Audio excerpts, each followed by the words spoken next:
Kemudian dia menyatakan akan mengapresiasi kerja polisi, akan membantu polisi yang selama ini dia mengkritisi, kan gitu. Lalu dia menyatakan minta maaf kepada Jokowi dan keluarganya, akan meminta restoratif justice sebelumnya ini kan. Kemudian ternyata dijalankan restoratif justice permohonannya. Dan yang keenam, mengimbau ke pihak-pihak yang mempermasalahkan Jokowi untuk mengikuti langkahnya. Bayangkan itu, apa nggak fatal? Apa bukan ini harakiri? Ini bunuh diri bagi seorang peneliti yang menyebut dirinya independen, gitu kan, non objektif. Ya terpaksa saya juga bikin tulisan, gitu kan, judulnya Rismond Parcel Sianipar. Sebenarnya sangat serius. Ini sudah menyangkut aspek hukum, kan biasa katakan maaf-maafan itu moral, gitu kan, etika. Tapi hukum tetap jalan, gitu. Nah ini tergantung pada pihaknya, karena misalnya delik aduan, tergantung pengadunya. Katakanlah Jokowi pernah melaporkan, jadi itu namanya delik aduan absolut, kan gitu. Maka yang bisa mencabut yang bersangkutan, gitu. Selama tidak mencabut ya pasti jalan terus, gitu. Karena delik aduan itu selama tidak dicabut jalan. Nah jadi sebetulnya belum selesai, makanya berharap mungkin ya Pak Rismond ini berharap dengan dimaafkan restoratif justice, maka semua termasuk laporannya Andi Azwan CS soal ijazah palsu, gitu kan, S2 palsu, S3 palsu atau surat kematian yang juga diadukan, mungkin selesai, gitu, dianggapnya dicabut juga atau selesailah masalahnya, gitu, yang melaporkannya mencabut laporan, bisa begitu mungkin harapannya. Tapi kalau secara hukumnya itu nggak seperti itu mudahnya, gitu. Antara pemaafan, gitu kan, pemaafan tidak menghapuskan kejahatan, gitu. Itu maksudnya. Makanya benar juga kalau Pak Jokowi pernah sampaikan, hukum jalan terus, soal maaf-maafan kan pribadi, katanya gitu ya. Walaupun ternyata prakteknya nggak gitu juga, memang itu target kan, dengan meminta maaf selesai semua, gitu ya. Sebut restoratif justice atau SP3. Pak, kalau upaya yang dilakukan oleh Bang Bil ya, yang melaporkan Pak Rismond kan Bang Bil dan Pak Andi Azwan segala macam. Bahkan sekarang lagi keberadaan Bang Bil itu lagi di depan untuk menelisik terkait di kampus Yaman. Dalam proses ini apakah masih bisa terbuka lebar, ada restoratif justice juga, karena tadi Bapak bilang ini merupakan delik aduan. Ya, sebenarnya kan politik ya. Ini bukan semua proses ini sebenarnya basisnya adalah politik. Politik itu menyangkut seorang figur politik, yaitu Joko Widodo. Jadi Andi Azwan, Bang Bil atau siapapun namanya itu bagian sebenarnya dari Joko Widodo. Kalau kata Pak Jokowinya udah selesai. Gitu. Jadi sebetulnya itu yang diharapkan oleh Pak Rismond juga, gitu, sehingga dia menganggap bahwa oke lah semua diikuti gitu kan, karena kuncinya ada di Kutai 1 Surakarta, gitu. Jadi kelihatannya itu, karena ini bukan kasus hukum murni, semua dalam konteks ijazah palsu yang kemudian dikriminalisasikan itu adalah kasus politik, gitu, atau muatan politik atau pejabat politik yang masih merasa punya power. Nah, kalau melihat dari kacamata Pak Rizal sendiri, melihat Pak Rismond seperti apa? Ya saya kira satu, dia pertama ini ya waktu dibuktikan dia tertekan berat atas sesuatu yang mungkin berakibat pada diri dan keluarga. Ya itu yang seperti yang Pak Michael pernah sampaikan. Pulang dari Bandung, waktu itu Bandung dengan saya.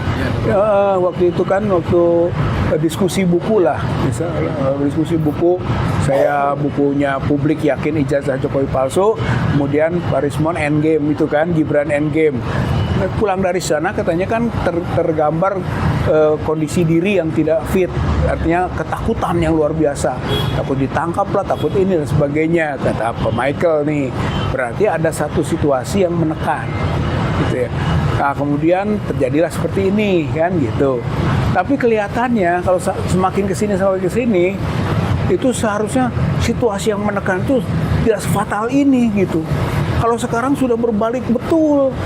Jadi seperti pembelanya Jokowi. Ini sangat mengejutkan Bapak. Saya mengejutkan itu. Tadinya kalau tertekan ya paling menyampaikan dalam keadaan orang bisa baca nih, oh tertekan.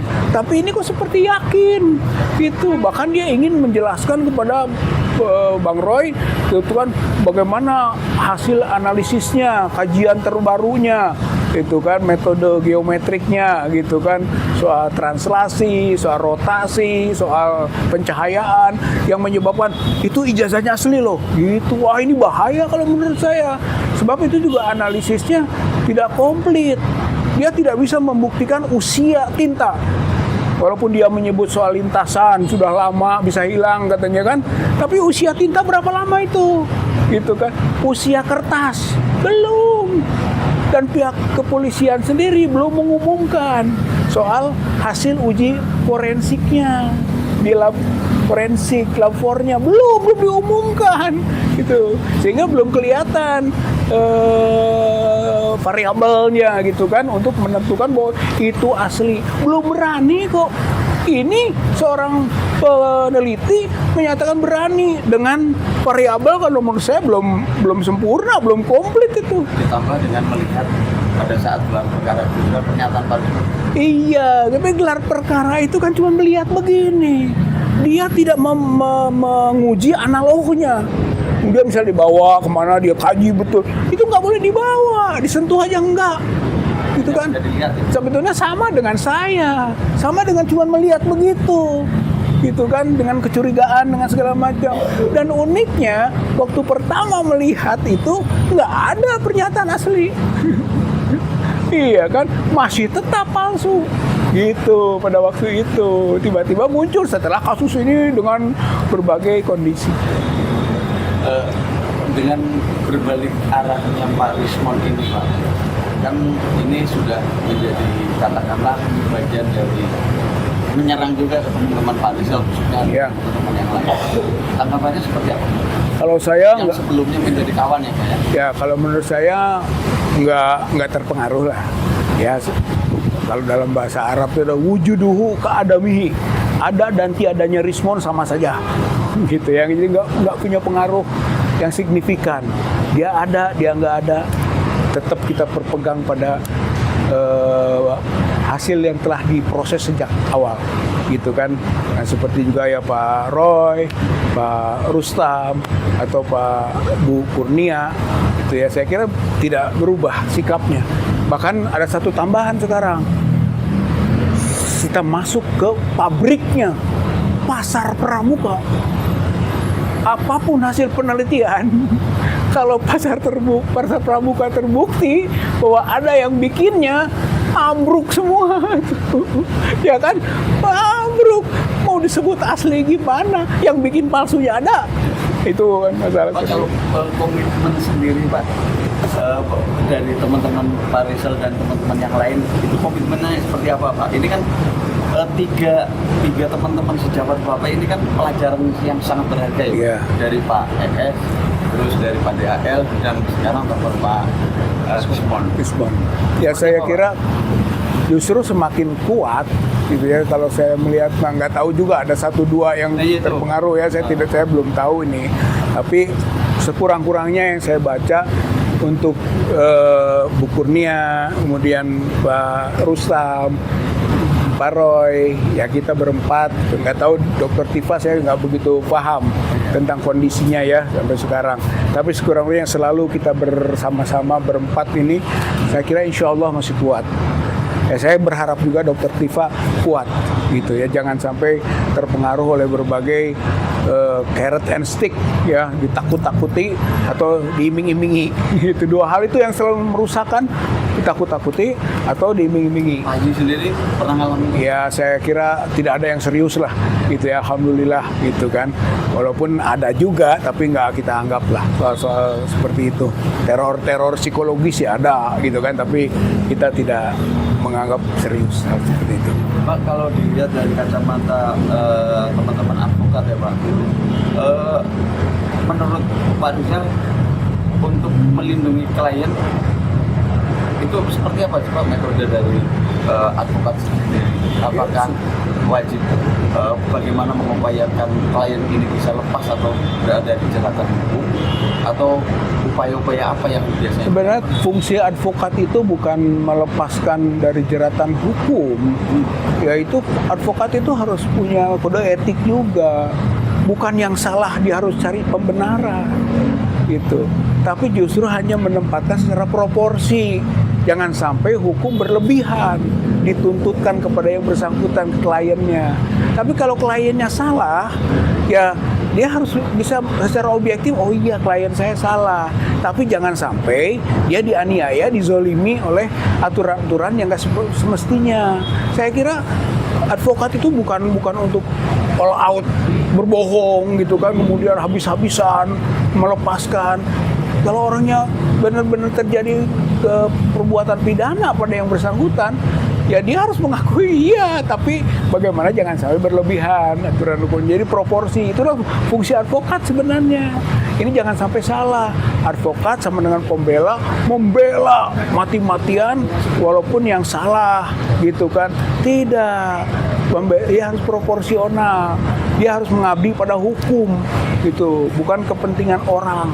Walaupun dibayar oleh orang itu gitu ya. Saya kira ada aturannya kok advokat, ada kode etiknya advokat itu. Kemudian Bapak melihat dari Pak Camat Desang ya Pak ya, sebagai advokatnya ataupun kuasa hukumnya dari Pak Rismon, melihat hal ini apakah itu suatu bentuk keberhasilan atau seperti apa? Kalau menurut saya ya kegagalan. Tanggapannya? Ya ketanggapan saya kegagalan. Dulu kan Pak Jamada Girsang kan bersama dengan tim advokasi anti kriminalisasi ya akademisi aktivis kan ya, yang Pak Ozin dan Pak Petrus ya koordinatornya itu kan asalnya bareng-bareng tapi kemudian berpisah. Nah kalau lihat begitu sebenarnya justru kalau menurut saya mah kenapa klien kok bisa sedemikian drastisnya dan kemudian dia menyertainya gitu kan, dia harus bertanggung jawab loh gitu. Itu bukan di luar aspek proporsionalitas, bisa saja gitu kan bagian pembelaan terhadap sesuatu yang salah gitu. Jadi apalagi kan menurut saya kredibilitasnya menjadi rontok gara-gara parsel itu kan gitu, gara-gara parsel itu ya sebenarnya kalau kita yang sehat mungkin jangan diterima parsel itu atau kasih aja ke orang lain, nih saya berbaik hati bagikan silakan gitu sebenarnya kan. Sering gotong-gotong gitu sampai jauh begitu, itu merusak kredibilitas gitu kan seseorang, apalagi tuh Rismon dan Jamada Girsang. Saya sangat prihatin terhadap teman-teman ini gitu ya atas kondisi itu. Ya akhirnya ya terpaksa saya juga bikin tulisan gitu kan, judulnya Rismon Parsel Sianipar. Ya atas kasus tadi ya, sayang gitu. Dia bunuh diri, makanya saya katakan tadi juga ini bunuh diri, harakiri. Karena kasus di Jepang ngasih samurainya ditusukkan ke dirinya gitu. Jadi bunuh diri ini, Rismon itu bunuh diri, harakiri dengan kondisi begini. Karena ada 6 poin itu yang dia nyatakan kan. 1, setelah saya teliti tidak akan ikut lagi dalam urusan ijazah, masalah ijazah ini gitu kan. 2, saya akan bikin antitesanya gitu kan, mengenai buku JWP dan GEG kan gitu. Waduh, saya bilang bikin antitesanya gitu kan. Terus yang ketiga, dia menyalahkan kita sampai menyatakan saya merasa dieksploitasi oleh pihak-pihak yang mempermasalahkan ijazah Jokowi. Bayangkan itu. Jadi merasa sebagai orang yang dieksploitasi. Siapa yang telah mengeksploitasi Rismon? Gitu kan? Ini ke teman-teman ini. Kemudian dia menyatakan akan mengapresiasi kerja polisi, akan membantu polisi yang selama ini dia mengkritisi kan gitu. Lalu dia menyatakan minta maaf kepada Jokowi dan keluarganya akan meminta restoratif justice sebelumnya ini kan, kemudian ternyata dijalankan restoratif justice permohonannya. Dan yang keenam, mengimbau ke pihak-pihak yang mempermasalahkan Jokowi untuk mengikuti langkahnya. Bayangkan itu, apa nggak fatal? Apa bukan ini harakiri? Ini bunuh diri bagi seorang peneliti yang menyebut dirinya independen, gitu kan, non objektif, gitu. Jadi menurut saya mah masalah serius. Kemudian Pak, beberapa kali kan Pak Rismon juga dijadikan ahli ya Pak di berbagai sidang ya, khususnya di CLSO maupun di KIP Pak. Iya. Di KIP. Implikasi hukumnya seperti apa Pak? Ya bisa jadi sumpah palsu. Iya Pak. Sangat. Implikasi hukumnya apa Pak dari dampak ini? Ya saya kira tentu sumpah palsu itu pidana. Jadi tetap aja terancam pidana. Karena dia bersumpah kan sebagai seorang ahli, kemudian kesaksiannya A, tiba-tiba dia menyatakan B. Kan berarti yang kemarin kesaksiannya nggak benar. Apalagi kalau dari kesaksian itu telah memberi konsekuensi. Lihat aja nanti, itu kan di Citizen Lawsuit misalnya atau di KIP, konsekuensinya apa? Konsekuensinya mengikuti kesaksiannya Rismon. Maka ketika dia menyatakan salah yang itu, ya itu tadi, jadi sumpahnya sumpah palsu. Gitu. Itu konsekuensinya pidana. Itu yang wajib katakanlah membuat aduan ataupun laporan itu dari pihak mana? Kalau macam sumpah palsu itu bukan delik aduan. Kalau bukan delik aduan, siapapun boleh. Siapapun boleh. Yang harus delik aduan itu yang kasus-kasus seperti pencemaran, fitnah, itu delik aduan. Atau kasus susila, ya kan? Tindak kekerasan rumah tangga, itu delik aduan itu. Kalau ini delik umum. Kalau delik umum siapapun bisa melaporkan itu. Artinya bisa panjang kali lebar. Saya kira panjang, makanya mungkin saja nanti satu pihak sudah mencabut, ya kan, bisa ya cabut laporan misalnya. Tapi itu ternyata bukan delik aduan, dilaporkan lagi oleh yang lain. Dan jangan lupa, bisa saja Rismon ini nanti dilaporkan soal ijazah palsunya oleh bukan Termul, bukan oleh teman-teman Pak Jokowi, oleh teman-temannya lagi yang biasanya bersama-sama. Bisa itu. Kenapa kok teriak-teriak ijazah Jokowi palsu? Ijazah dia juga palsu misalnya.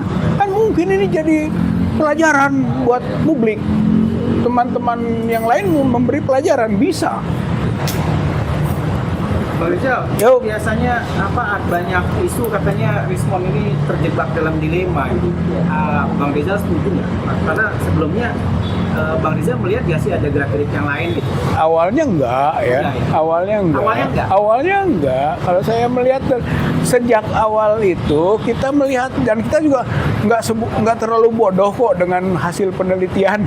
Iya. Kan apa yang diteliti oleh Rismon soal ijazah Joko Widodo dibandingkan dengan mungkin 3 ijazah yang lain, ya kan, ada Pronojiwo, ada siapa lagi lah, Hari Mulyono gitu kan, ada siapa lagi, Sri siapa ya gitu, 3 itu dia bandingkan, kita bilang bener beda misalnya kan, berarti nggak sepenuhnya kita ini taklid gitu ya, ikut-ikutan pada Rismon. Rismon itu hanya melempar hasil penelitian dan publik merasakan oh ya bener gitu. Maka sekarang domainnya bukan domain lagi Rismon, tapi domain publik. Rakyat sudah bisa menilai gitu. Jadi ketika dia mengatakan ijazah Joko Widodo itu asli gitu kan, maka dilihat dulu apa sih variabel keasliannya, dan ternyata hanya emboss gitu kan, dan watermark dan lintasan cap. Sekarang bisa enggak emboss dipalsu? Ini pertanyaan seriusnya. Bisa tidak watermark itu dipalsu? Nggak bisa. Ya kalau jawabannya bisa, nggak bisa disebut asli gara-gara ada emboss, ada watermark dong. Gitu. Kemudian ada lintasan katanya sudah hilang itu. Kemarin mah sama sekali dia udah mengecek bahwa warna merah sama sekali tidak ada di hitam kan, tidak ada, nol gitu, nggak ada pisan. Sekarang dia dalihnya oh sudah hilang karena usia. Sekarang kita tanya usia tinta itu berapa tahun? Coba sama nggak dengan usia 1985 gitu kan? Atau usianya baru? Atau kertasnya? Kertasnya ini kapan? Jenis kertas, usia kertas, itu kan belum disimpulkan, gitu. Nah ini sampai Pak Arif ya Pak Arif, ini sampai pihak polisi saja belum berani mengumumkan asli. Rismon sudah berani, gitu. Yang kompetensinya lebih tinggi itu pihak kepolisian sampai sekarang belum berani mengumumkan tentang keaslian. Belum ada. Padahal udah diuji katanya, uji forensik, belum diumumkan, kan gitu. Setingkat uji laboratorium forensik saja tidak berani mengumumkan asli, itu. Kok Rismon sudah berani mengungkap ya? Mengungkap tentang keaslian. Nah itu tadi faktor apa? Nah itulah faktor gitu ya. Iya, Bang Rizal, nanti kalau seandainya memang sudah benar-benar terjadi Rismon jadi kubu lawan melawan Bang Rizal ini, mungkin kalau kasus ini masuk ke persidangan gitu, ke persidangan gitu ya. Nah itu gimana sikap Bang Rizal nih? Ya nggak apa, karena teman yang pernah bersamai lah. Ya tentu kalau kecewa jelas ya, gitu kan. Atau berkhianat ya berkhianat, gitu kan. Sebagaimana publik juga membaca, dan Rismonnya siap juga kan dikecam sebagai pengkhianat. Walaupun pernah kan dalam salah satu podcast ya, menyatakan daripada berkhianat, daripada minta maaf lebih baik mati. Ya, ada kan, tapi ternyata ya itulah, berkhianatnya sudah, minta maafnya sudah, matinya belum, matinya yang belum. Didata betulan. Ya, tidak didata betulan. Jadi kalau menurut saya mah tadi ada tiadanya Rismon nggak jadi masalah. Dan soal juga sekarang ini yang sedang kita bela itu kan adalah soal pencemaran nama baik dan soal fitnah gitu ya, yang kita akan buktikan tidak terjadi fitnah dan tidak terjadi pencemaran atau penghasutan. Saya dalam konteks persidangan yang sekarang itu pidana ini menyangkut itu Pak, gitu. Jadi nggak ada hubungan dengan yang mungkin yang asli atau tidak juga tidak mungkin terungkap gitu. Tapi kalaupun nanti dia membuktikan, menyaksikan asli, kita akan tanya, apa kompetensi Anda untuk menyatakan asli? Udah pernah belum menguji secara analog barangnya langsung diteliti gitu kan, diuji di laboratorium forensik yang komplit semua aspek? Udah enggak? Kalau enggak, dia enggak kompeten untuk menyatakan asli gitu. Dia malahan hanya menilai dari segi digital forensik gitu. Jadi dari segi digital itu belum pembuktian yang sempurna gitu. Itu mengindikasi, dari indikasi kemarin yang dia hasilkan, itulah menimbulkan keyakinan pada publik. Tapi sampai sekarang kan kita tunggu, bahkan sedang kita dorong kan, jangan hanya uji forensik di laboratorium kriminal atau laboratorium forensiknya Polri saja dong, beri kesempatan laboratorium forensik yang lain supaya status keasliannya benar-benar objektif teruji gitu. Itu sampai ke tingkat itu toh, sampai ke tingkat laboratorium forensik. Jadi bukan seorang personal Rismon yang memberi kesimpulan, oh nggak bisa dipegang. Makanya nanti kalau kesaksiannya menyatakan begitu, dikejar itu. Apa kompetensi seorang ahli hanya menyatakan asli dan tidak asli tanpa menguji. Oh Rizal, ini kan ada tulisan Bang Ahmad Kozinuddin ya salah satu PH-nya Bang Rizal juga kan? Iya. Bahwasanya itu ada sering, sampai sekarang masih sering tawaran restoratif justice, tawaran damai itu. Ada yang menawarkan gitu. Ya mungkin ya bentuknya variasi. Ada yang kalau ke Bang Rizal nggak ada? Kalau saya enggak. Nggak ada? Enggak. Kalau berarti saya ada enggak. Pihak-pihak tertentu yang memang didorong untuk Mungkin ya, nggak tahu lah saya. Yang jelas ke saya mah nggak ada yang minta restoratif justice. Gitu. Paling juga ada sentilan lah. Bagaimana yang bagus menurut Bang Rizal misalnya, Nah, mungkin hanya begitu aja. Ya, saya Kode-kode lah ya. kode-kode. yang paling bagus menurut saya adalah ya buktikan aja sekarang ijazah Jokowi asli nggak, selesai kan gitu. Yang paling bagus gitu. Jadi menurut Bang Rizal ya, dari Bang Rizal ini kan dulu kan TPU, tergabung dalam TPU aja. Iya. Nah, dan dulu juga pernah sidang ya sama Bang Egy dan melawan Otto Hasibuan kalau nggak salah ya, sidang Ya. punya ijazah palsu. Ya. Dan itu kan sidang itu nggak terbukti sampai akhirnya kabur. Nah, sampai kemarin itu ada sidang CLS yang juga membuktikan Enggak. apa, menguak tabir bahwasannya ya ini semakin jelas palsunya. Datanglah saksi-saksi ahli. Nah, Bang Rizal semakin dengan tawar-tawaran itu semakin yakin gitu. Oh, semakin yakin dong. Kalau asli mah nggak usah. Yakinnya, kita dulu, yakinnya berapa Iya, persen nih? 99,9% atau berapa persen nih? Ya, kalau mau nyamain respon 11.000 triliun. 11.000 triliun%. Kalau mau Ya. nyamain gitu ya. Karena kalau memang asli, benar juga itu ada pandangan. Kalau memang asli buat apa nawar-nawarin RJ? Oh iya betul. Udah. Buat apa berdamai? Buat apa berdamai? Tunjukkan saja nih asli. Silahkan periksa oleh lembaga manapun. Gitu. Laboratorium forensik luar negeri, dalam negeri, mangga silahkan. Ya bagaimana asli jadi palsu? Nggak mungkin. Gitu. Tetap saja asli. Kalau asli. Tapi ini kan nggak pernah. Nggak ada keberanian seperti itu. 4 tahun gitu kan, 4 tahun nggak ada keberanian seperti itu. Makanya kalau saya tetap bacaannya, saya bagian dari publik ini Iya, gitu ya, dan publik yakin bahwa ijazah Joko Widodo palsu gitu. Itu belum keluar, itu nggak akan bikin antitesanya itu. Nggak ada tesanya. Iya.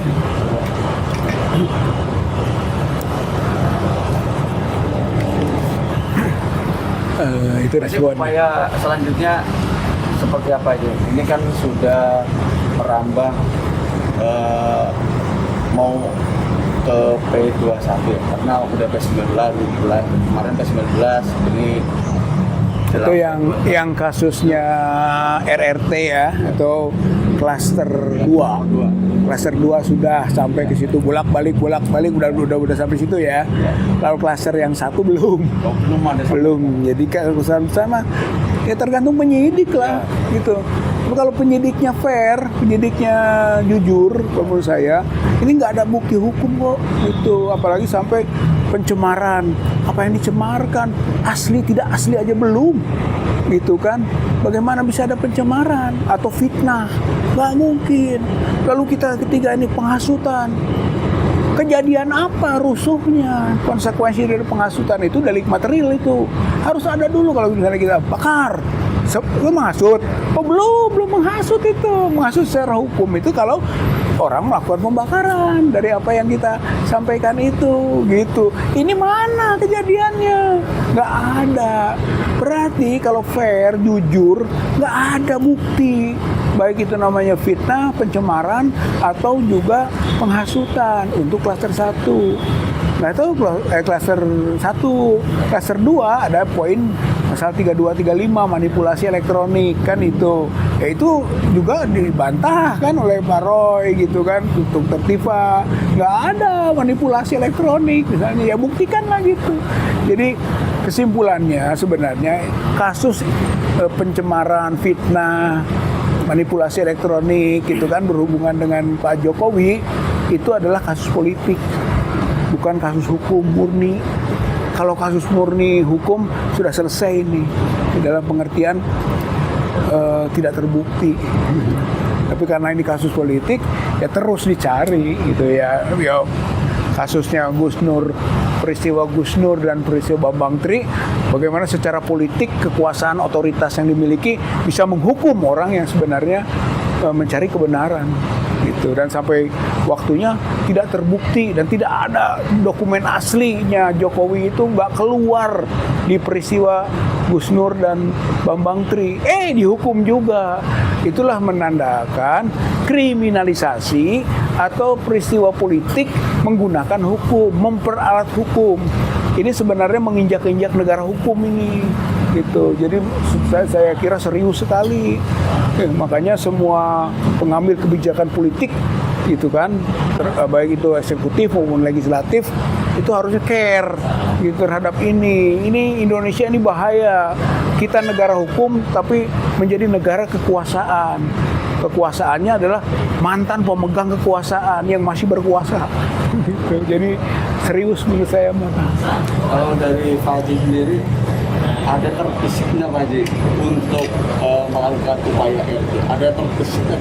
Kalau saya enggak. Seperti teman-teman Nah, Bang Des ya, Bang ya, Des. saya kira nggak tahu lah, teman-teman kita juga sampai sekarang begitu kan belum tersampaikan keinginan RJ. Kalau saya sendiri insya Allah enggak lah gitu ya, insya Allah ya, Allah mengizinkan dan kita yakin bahwa kita memang harus istiqomah gitu kan, teguh pendirian terhadap prinsip itu. Yang jelas RJ adalah kekalahan, RJ adalah kebodohan, RJ adalah ketidaktahuan hukum juga. Kemarin waktu di acara GMKR kalau nggak salah Bang Refli Harun pernah bilang ya, kalau Bang Rizal ditangkap ini ada getar-getir juga ya. Perasaan abang gimana sih kalau misalnya timbul tiba-tiba surat penangkapan gitu, gimana Bang? Kalau saya mah siapa aja, Siapa aja ya? nggak jadi masalah itu gitu kan. Berarti udah abaikan kalimat-kalimat Refli gitu ya? abaikan, emang kita takut gitu kan, nggak lah, kita nggak takut lah gitu kan. Yang kita takuti hanya Allah. Baru pulang umroh nih. Jadi Masih halul. Jadi secara tidak langsung kalimat Refli adalah itu sepihak aja ya? Iya, sepihak lah. Insya Allah kita tahu ya. Innalladzina qalu rabbuna Allah tsumastaqamu tatanazzalu alaihimul malaikah alla takhafu wa la tahzanu wa absyiru bil jannati allati kuntum tu'adun. Nah, itu ayatnya. Kalau engkau mengatakan Allah sebagai Rabb, kemudian istiqomah, akan datang bantuan dari malaikat yang menyatakan jangan takut, jangan khawatir, gitu. Wa absyiru bil jannah, itu kan, gembiralah dengan surga yang dijanjikan, gitu. Jadi kita harus berorientasi spiritual juga dong. Ada orang mengatakan kok ribut-ribut urusan dunia. Kata siapa ini urusan dunia? Ini urusannya berefek akhirat ini, gitu. Insya Allah lah, selama kita saling berwasiat dalam kebenaran, saling menjaga, ya kan, saling memberi tausiah, orang kan bisa lupa. Maka mudah-mudahan nasihat itu memperkuat. Gitu. Oke. Dan sejak adanya RJ ya dari beberapa orang gitu kan, berarti kan ini memang strategi pecah belah. Nah, strategi pecah belah lain, semisalnya abang nggak bisa juga diajak RJ, kira-kira strategi apa yang akan dilakukan? Wah, nggak tahu. Nggak, kira-kira aja. Nggak tahu. Karena kan memang bayangannya memang ya, Kan jelas. dua, Biasa ini dia kan selalu saja. Kalau namanya pecah belah ataupun itu tuh tadi tuh stick and carrot kan gitu. Satu stick mukul, ngancem, nakut-nakutin gitu kan. Atau mungkin dengan tindakan yang nyata dia kan melakukan teror dan sebagainya ya secara fisik kan ya kemarin tuh. Itu namanya stick gitu. Tapi carrot juga bisa. Nih wortel, nih kasih parcel, nih nanti dapat uang lo miliaran gitu kan, lumayan kan, gue gini keluarga seneng, macam-macam lah gitu ya. Jadi biasanya di dua jalur itu. Iya. Pak Haji, kan ada dua klaster ini Pak. Klaster dua ini ada dua tim katakanlah, tim dari dulu Bapak RRT, sekarang Troya. Yang masih konsisten kan teman-teman dari Pak Aka dan teman-teman yang lain. Ini kan kita lihat kadang-kala kan berbeda pandangan. Yang satu akan meminta, sebelumnya kan meminta SP3 walaupun dengan cara apapun. Iya.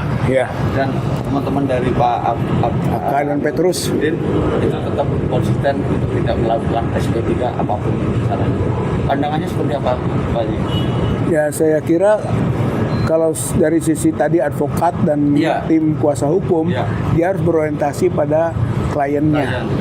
Jangan mencampuri urusan klien yang lain. Gitu. Intinya begitu. Hanya memang di sini ada prinsipal saja yang dua ini ya Pak Roy ya. Pak Roy di sini juga menjadi bagian, kemudian di sana gitu. Hanya itu saya. Tapi insya Allah kita yakin Pak Roy nggak bimbang gitu ya. Walaupun dia melihatnya dua ini menjadi potensi aja kekuatan, ya, tidak saling mendegradasi, saling melemahkan gitu. Jadi kelihatannya begitu. Ya menurut saya pandangannya lebih baik begitu. Kalau dari sisi saya juga advokat gitu ya, dari segi advokat ya concern saja kepada kliennya. Gitu intinya, klien kita misalnya tiga inilah gitu yang dijaga gitu ya, jaga juga, bukan dimanipulasi. Tugas advokat tadi bukan memanipulasi, yang salah tetap salah, hanya dibuat secara proporsi, jangan sampai berlebihan penuntutannya kan gitu. Hukum tetap dia penegak hukum, jangan karena advokat jadi pembelok hukum gitu ya. Ini yang sering terjadi, keliru. Kalau Gitu. advokat juga penegak hukum juga kan? Penegak hukum, karena penegak hukum dia justru berbasis pada bagaimana hukum tegak lurus, jaga hukumnya kan gitu. Itu advokat. Jadi bukan bagaimana membebaskan klien dengan segala cara gitu ya. Itu salah, itu bukan advokat namanya kalau begitu gitu kan. Nah, itu ada moralnya lah, ya, moral hukum yang dimiliki gitu. Jadi kalau menurut saya.